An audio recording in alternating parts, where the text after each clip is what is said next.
ఎక్కువ మందికి ఈ మధ్య ఎక్కువ మంది అడుగుతున్నారు, మార్కెట్ ఇంకా పడుతుంది కదా, ఎస్ఐపి సిస్టమాటిక్ ఇన్వెస్ట్మెంట్ ప్లాన్ అది ఆపచ్చా, మధ్యలో ఆపి మళ్ళీ తర్వాత ఏమన్నా ఇది చేస్తే మళ్ళీ అక్కడి నుంచి స్టార్ట్ చేయొచ్చా? అసలు మార్కెట్ పడుతున్నప్పుడు లోవర్ లోస్లో వస్తాయి కదా, మనం భయపడాల్సిన పని ఏంటి?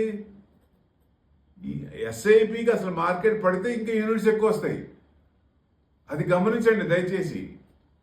ఎస్ఐపిని ఆపాల్సిన పనే లేదు. ఆపితే ఒక ఇన్స్టాల్మెంట్ లాస్ట్ మీ టర్మ్ 20 yearsకో 15 yearsకో పెట్టుకుంటే దాని మీద ఇంట్రెస్ట్ ఎంత, ఒక సింగిల్ పేమెంట్కి ఎంత ఇంట్రెస్ట్ పోతుందో తెలుసా? భయంకరంగా ఉంటుంది, లక్షల్లో ఉంటుంది. దయచేసి అది అస్సలు ఆపద్దు, అది కంటిన్యూ చేయండి. నో డౌట్ ఎట్ ఆల్, డౌన్లో ఎక్కువ యూనిట్స్ వస్తాయి, అదే కదా లాంగ్లో ప్లస్ అయ్యేది. అదే పెరుగుతా ఉంటే అది తక్కువలో వస్తాయి, యూనిట్స్ ఉంటాయి, పెరిగితే ఎన్ఐవి పెరుగుతుంది. డౌన్లో ఉన్నప్పుడే కదా యూనిట్స్ ఎక్కువ వచ్చేది, తర్వాత పెరుగుతున్నప్పుడు ఎన్ఐవి పెరిగినప్పుడు మంచి వాల్యూ వచ్చేది.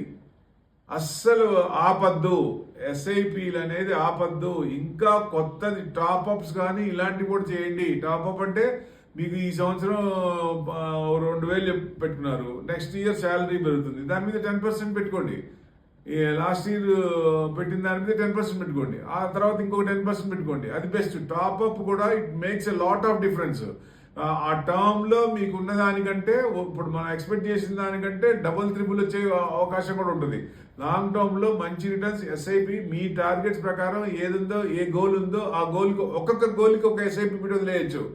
దానికి వెనకడుగు చూడాల్సిన పనే లేదు. మార్కెట్ పడుతుంది, మార్కెట్ పెరిగితే హ్యాపీ కదా, పడుతున్నప్పుడే కదా ఇబ్బంది.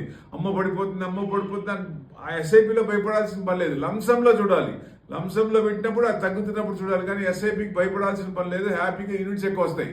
దయచేసి ఎస్ఐపి అనేది ఆపవద్దు.